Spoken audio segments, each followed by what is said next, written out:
নমস্কার সাংবাদিক বন্ধুদিকে। আজকের যে এডিসি নির্বাচনের যে রেজাল্ট হয়েছে, আমি জয় হয়েছে। এই জয় আমাদের ভারতীয় জনতা পার্টির জয়, এই জয় আমাদের পৃষ্ঠা প্রমুখদের জয়, এই জয় আমাদের নরেন্দ্র মোদীর জয়, এই জয় আমাদের মাননীয় মুখ্যমন্ত্রী জয়। তো জেতার পরে আপনি কোন বিষয়গুলো নিয়ে কাজ করার ইচ্ছা?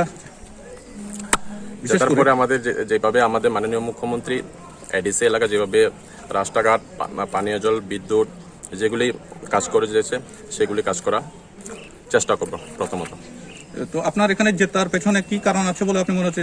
সারা ত্রিপুরা রাজ্যে কিন্তু দেখা গেছে যে এই সিটির আমাদের আদেশ সিলাসের মনোবাঞ্ছিত মানুষের উন্নয়ন পক্ষে রায় দিয়েছে। কত ভোটে আপনি জয়ী হয়েছেন? প্রায় 4000 উপরে লিড দিয়ে জয় হয়েছে।